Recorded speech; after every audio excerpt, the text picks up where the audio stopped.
Fandom আবার চলে এসেছি আমরা ইন্ডিয়ান ফুটবলের আপডেটের ভিডিও নিয়ে। এখন সব মেগা ম্যাচ আছে, আর আজ ইস্ট বেঙ্গলের প্রচুর ম্যাচ আছে, জুনিয়র টিম, মেয়েদের টিম, ছেলেদের টিম, সবার ম্যাচ আছে। কালকে মোহনবাগানের ম্যাচ ছিল, সেটা কিন্তু মোহনবাগান জিতেছে, জিতে কিন্তু একটা ভালো পজিশন আবার বানিয়ে নিয়েছে। আর এখন অব্দি কিন্তু আনবিটেন, মানে আলাদাই কিন্তু সিজন চলছে আইএসএল এ। বাইরে যাই হোক, সব কিছু নিয়ে কথাবার্তা বলবো, চারিদিকে ট্রান্সফারের ছড়াছড়ি, সেগুলো নিয়েও কিছু থাকলে সেগুলোও করে দেবো। ইন্ডিয়ান ফুটবলে যা আপডেট আছে পুজো সব দিয়ে দেবে। তো সবার আগে যে কথাটা, এখনো যারা সাবস্ক্রাইব করনি অবশ্যই করে দাও, আর বেল আইকনটা টিং টং করে অপশনটা প্রেস করে দাও রেগুলার নোটিফিকেশন পাওয়ার জন্য। আমাদের ফেসবুক আর ইনস্টাগ্রাম পেজটাও ফলো করে নিও, ডেসক্রিপশনে লিংক দেওয়া আছে। কিভাবে এখনো কেউ পার্টিসিপেট করতে পারলে রেজিস্টার গিয়ে করে নাও, এখনো খোলা আছে, শুক্রবার অবধি খোলা থাকবে, তো করে নিতে পারো, নিচে লিংক দেওয়া আছে। তো পুজোর থেকে প্রথমে শুনে নাও। তো প্রথমে বলি যে আজকে কিন্তু অলরেডি একটা খেলা ছিল সকাল সকাল 11টা থেকে, সেটা হচ্ছে আন্ডার 17 এআইএফএফ ইউথ লিগের ডার্বি। আর সেই ম্যাচটা কিন্তু ইস্ট বেঙ্গল 4-0 গোলে জিতেছে। খেলাটা মোহনবাগান মাঠে ছিল, যেহেতু মোহনবাগানের হোম ম্যাচ ছিল। আর একদম 2 মিনিটের মাথায় কিন্তু ইস্ট বেঙ্গল পেনাল্টি পেয়ে গোল করে এগিয়ে যায়।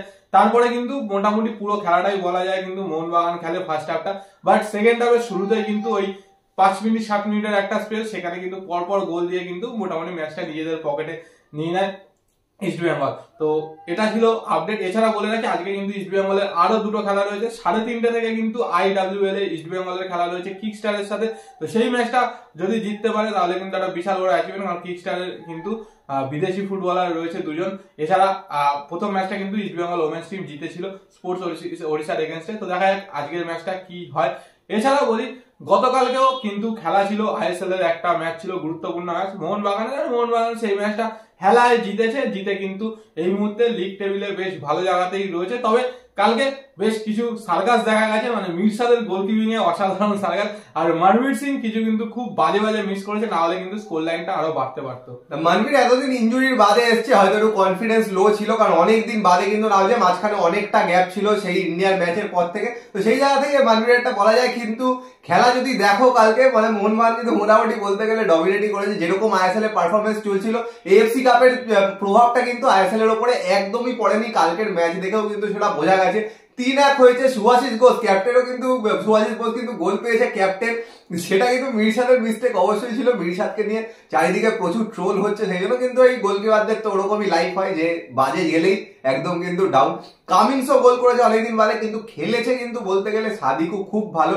সাদিকু সবাই ইনজোর্ড হওয়ার পর থেকে কিন্তু পুরো দায়িত্ব নিয়ে টিমে খেলছিল, গোল করেছে, দেখেছো গোল করে মানে ম্যাচ বাঁচিয়েওছে, অসাধারণ। কিন্তু এর আগে কিন্তু 2টো গোল করে ম্যাচ বাঁচিয়েছে সাদিকু, কিন্তু বলতে গেলে কালকেরও স্টার একদমই। আর কালকে কামিংস এই গোলটা করেছে, পুরো ক্রেডিটটাই কিন্তু সাদিকুর হেডে সুন্দর বলটা দিতে, আর কামিংসের শুধু ট্যাপ ইন করা দরকার ছিল, আর সেরকমই কিন্তু ট্যাপ ইন করেছে। আর প্রথম গোলটা এটা হয়েছে দীপক টাঙ্গির গোল, ওটাও কিন্তু গোলকিপারেরও কিছুটা দোষ, এর গায়ে লেগে ওর গায়ে লেগে রয়েছে। তবে ফাল্গুনি সিং এর প্রথম গোলটা কিন্তু দারুণ গোল। আর মোটামুটি এই মুহূর্তে মোহনবাগান যা পারফরমেন্স করছে তাতে কিন্তু আশা করা যায় যে আনবিটেন হিসেবেই শিল্ড জেতার একটা সম্ভাবনা রয়েছে, যদিও গোয়া এই মুহূর্তে কিন্তু লিগ টেবিলের টপে রয়েছে। কিন্তু এখনো অনেক দেরি, এই পারফরমেন্সটা কিন্তু কন্টিনিউ করতে হবে। মাঝখানে প্রচুর ইনজুরি হয়েছিল, আস্তে আস্তে প্লেয়াররা ফিরছে, পারফরমেন্সও আস্তে আস্তে ফিরছে। আর নর্থ ইস্ট যদিও বাজে পারফরমেন্স করছে, কিন্তু কিছু প্লেয়ার কিন্তু মানে বলতে গেলে অসাধারণ, তাদেরকে নিয়ে আবার পরের বছর টানাটানি হবে, আবার নর্থ ইস্ট পুরো ফাঁকা হয়ে যাবে। তো এটা তো ছিল আপাতত গতকালকের খেলা। তো আজকে কিন্তু আই লিগের কিছু খেলা রয়েছে, সেটা বলেছি রিয়েল কাশ্মীর ভার্সেস শিলং লাজং রয়েছে দুপুর 2টো থেকে, আর আইজল এফসি ভার্সেস গোকুলাম রয়েছে দুপুর 3টে থেকে। তো এই ম্যাচগুলো তো চলবে, কারণ আই লিগটাও কিন্তু বেশ উত্তেজনাপূর্ণ জায়গায় চলে এসেছে। গোকুলাম কিন্তু পরপর পয়েন্ট নষ্ট করেছে, শিলং লাজং কিন্তু অসাধারণ খেলছে, যদিও লাস্ট 1-2 ম্যাচে কিন্তু পয়েন্ট নষ্ট করেছে রিয়াল কাশ্মীরের সাথে, ওদের গ্রাউন্ডে মানে হোম ম্যাচ রিয়াল কাশ্মীর, তো সেখান থেকে কিন্তু বেশ টাফ ম্যাচ হতে চলেছে লাজং এর জন্য। তো আজকে যেটা মেন খেলা, আজকে 2টো কিন্তু আইএসএল এর খেলা, শনিবার কিন্তু ইস্ট বেঙ্গলের খেলা আছে, অ্যাওয়ে ম্যাচ মুম্বাইয়ের এগেনস্টে, one of the best teams লিগের, তার এগেনস্টে। আর অলরেডি এরা এমন পজিশনে আছে, এখন যদি ম্যাচ হারতে থাকে বা ড্র করতে থাকে, টপ 6 কিন্তু কঠিন হয়ে যাবে, কারণ একদম কিন্তু টপ 6-এ ঢুকছে বেরোচ্ছে। এখন এরকম হচ্ছে, কেউ একজন জিতছে ঢুকে যাচ্ছে, ইস্ট বেঙ্গল বেরিয়ে যাচ্ছে, আবার ইস্ট বেঙ্গল ড্র করলে ঢুকছে, এরকম হচ্ছে। তো এই ম্যাচটা খুব ইম্পর্টেন্ট ইস্ট বেঙ্গলের জন্য, কারণ যদি এই ব্রেকের আগে টপ 6-এর মধ্যে থাকতে চায়, তো এই ম্যাচটা জেতা কিন্তু খুব ইম্পর্টেন্ট। বলে দিই, এই ম্যাচটা কিন্তু জেতা অতটা সোজা হবে না, ড্র করাও অতটা সোজা হবে না। যদি আগের দিনের মতো পাঞ্জাবের মতো পারফরমেন্স করে খুব কঠিন, কিন্তু নর্থ ইস্টের মতো পারফরমেন্স করলে কিন্তু এই ম্যাচ বের করে আনাই যায়। আর সবচেয়ে বড় কথা ইস্ট বেঙ্গল টিম একদিন খুব ভালো খেলে, তারপরের দিন খুব বাজে খেলে। তো আজকে কিরকম খেলবে সেটাই, আর যেহেতু লাস্ট সিজনে কিন্তু মুম্বাইতে গিয়ে মুম্বাই এগেনস্টে জিতেছিল, তো সেখান থেকে সেইভাবে যদি কিছুটা তৈরি করে সেটা হচ্ছে। আর ব্যাপারটা যে টিমটা কি নামাবে, আগের দিন নন্দকুমারকে শুরু থেকে নামিয়েছিল, নন্দকুমার মাহেশ সবাই বাজে খেলেছিল, তো আজকে কি আবার নন্দকুমারকে শুরু করবে নাকি বিষ্ণুকে দিয়ে শুরু করা হবে, নন্দকুমারকে সাবস্টিটিউটে আনবে। আর সবচেয়ে বড় কথা মুম্বাইয়ের অ্যাটাকিং লাইন কিন্তু বিশাল ভয়ঙ্কর, মানে গ্রেগ স্টুয়ার্ট রয়েছে, এল খায়েতি রয়েছে, ডিয়াজ রয়েছে, এছাড়া ছান্তে, বিপিন সিং, প্রচুর প্লেয়ার রয়েছে। তো সেই জায়গা থেকে ডিফেন্সটা কিভাবে অর্গানাইজ করে, ডিফেন্সটাকে কিভাবে সাজায়, সেটাও কিন্তু একটা বিশাল বড় দরকার। তো আগের দিন যদি মুম্বাইয়ের গোয়ার সাথে ম্যাচটা দেখে থাকে, তো ম্যাচটা তো 0-0 হয়েছিল, কিন্তু অসাধারণ কিন্তু খেলেছিল মুম্বাই, আলাদাই পাসিং ফুটবল। আর কথা বলি, ছাংতে বিপিন সিংকে কিন্তু নামাচ্ছে না, সেই জায়গা থেকেও অসাধারণ পারফরমেন্স, পুরো 3 at the back খেলছে, দুটো কিন্তু উইং ব্যাক খেলছে, বিক্রম প্রতাপ সিংকে উইং ব্যাক খেলিয়েছে, যদিও একজন স্ট্রাইকার, কারণ স্ট্রাইকারে জর্জে পায়রা, দিয়াজ আছে, এল খায়েতির মতো একজন স্কিলফুল প্লেয়ার আছে, আর গ্রেগ স্টুয়ার্টের মতো একজন প্লে মেকার আছে। তো ডিফেন্স যদি সজাগ না থাকে, তো অন্যান্য দিনের মতো ডিফেন্স করে, যদি মিস্টেক করে, অনেকদিন মিস্টেক করে বেঁচে যায়, কিছুদিন মিস্টেক করে গোল খায়, কিন্তু একটাও যদি মিস্টেক করে এই ম্যাচে, মানে যেরকম আর কি বোকা বোকা মিস্টেক করে একদম ডিফেন্সে, ওরকম যদি একটাও হালকা মিস্টেক হয়, এই টিম কিন্তু সেটা একদম অপরচুনিটি নিয়ে গোল করে দেবে, যতবার মিস্টেক করবে ততবার কিন্তু গোল খাবে। এইরকম সব প্লেয়ার আছে। তাছাড়া ডিফেন্সিভ মিডফিল্ডে ডিফেন্সিভ মিডফিল্ডে কিন্তু আপুইয়ার মতো প্লেয়ার আছে, যারা কিন্তু শুধু ডিফেন্সটা করে না, তারা কিন্তু ওপরে সুন্দর ভালো বল খেলাতে পারে। ডিফেন্স যদি ফাঁকা থাকে তাহলে কিন্তু খুব চাপ আছে।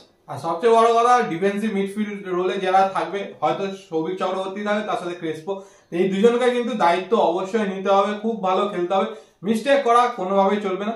আর ইস্ট বেঙ্গলের মোটামুটি যারা খেলা দেখে আসছে, বা আমরা যেটুকু বুঝি, হয়তো বোরজাই মেন ফ্যাক্টর মিডফিল্ডটাকে অর্গানাইজ করার জন্য, খেলাটা তৈরি করার জন্য। তো বোরাকে আজকে আশা করা যায় যে অন্তত 70-75 মিনিট অব্দি কিন্তু মাঠে রাখতেই হবে, যদি তাতে যদি লিড নিতে পারে বা অ্যাডভান্টেজ কিছু থাকে তাহলে কিন্তু ভালো, কারণ তারপরে যে চেঞ্জেস গুলো হয় খুবই ভয়ঙ্কর চেঞ্জেস হয়। আর আজকে রাইট ব্যাকে দেখা যাক রাকিবকে দিয়ে শুরু করে না আবার সেই লর্ড নিশু কুমারকে নিয়ে আসে, সেটাও কিন্তু একটা দেখা। তো রাইট ব্যাকের যেহেতু কথা হলো, একটু বলে দিই যে ইনজুরির কি স্ট্যাটাস। তো কোচ কিন্তু নিজেই বলেছে যে খুব একটা ভয়ঙ্কর ইনজুরি না, পুরো সিজন কিন্তু মিস করবে না খাবড়া, কিন্তু অনেকটাই টাইম কিন্তু মিস করবে, মানে এমন না যে এই 15-20 দিনের মধ্যে চলে আসবে, যা মনে হয়, মানে মেনিসকাসে ইনজুরি হয়েছে দেখা গেছিল, তো সেই জায়গা থেকে কিন্তু মোটামুটি ধরে নাও মাঝখানে যেহেতু অনেকটা ফাঁকা সুপার কাপ হবে, সেখানে তো খাবড়াকে পাবে না, কিন্তু আইএসএল কিন্তু অনেকটাই পেয়ে যেতে পারে, মনে হয় হয়তো ফেব্রুয়ারির শেষে বা মার্চে চলে আসতে কিন্তু পারে খাবড়া। আর খাবড়া যতদিন না আসবে ততদিন কিন্তু একটা ডিসঅ্যাডভান্টেজ, কারণ ও কিন্তু বেশ কিছু পজিশনে খেলতে পারে, তো সেই জায়গাটা কিভাবে ইউটিলাইজ করে। আর অবশ্যই আমি তো চাইবো যে রাকিবকেই যেন ইউজ করে। তো তোমাদের কি বক্তব্য চাই? দরকার বলে পরের দিকে নিশু কুমারকে ইউজ করতে পারে, কারণ এছাড়া কিন্তু এডুইন ভান্সপাল রয়েছে, জানি না ওর ইনজুরি আছে না কি আছে, ওকে কিন্তু সেইভাবে ইউজ করছে না। বাট মোবাসিরকেও চাইলে কিন্তু ইউজ করতে পারে সৌভিক চক্রবর্তীর জায়গায়। তো দেখা যাক কিভাবে টিমটা সাজায়, কারণ গুরুত্বপূর্ণ কিন্তু ম্যাচ, ভেরি ইম্পর্টেন্ট ম্যাচ। তো যা যা বক্তব্য ছিল বলেছিলাম, ট্রান্সফার নিউজ অনেকেই চাইবে, যতদূর বলেছিলাম ট্রান্সফার নিউজ কিন্তু অতদূরই। কাজ কোয়ার্টার নিজেও বলেছে, দেখেছো ম্যানেজমেন্টের সাথে কথা বলেছে যাতে কিচ্ছু লিক না হয়, কারণ প্রত্যেকবার প্লেয়ার হাইজ্যাক হয়ে যায় ওই জন্য। তো পুরোপুরি কিন্তু চুপি সারে চলছে চারিদিকে, শুধু ইস্ট বেঙ্গলে না, চারিদিকেই কিন্তু পুরোপুরি চুপি সারে চলছে। জানুয়ারি ট্রান্সফার উইন্ডো খুললে তারপরেই কিন্তু বুঝতে পারবে। তো আপডেট এখন এত অব্দি, মোহনবাগানেরও যে প্লেয়ারদের ইনজুরির আপডেট দিয়েছিলাম, আপডেট কিন্তু অত অব্দি সময় লাগবে বাকি প্লেয়ারদের আসতে।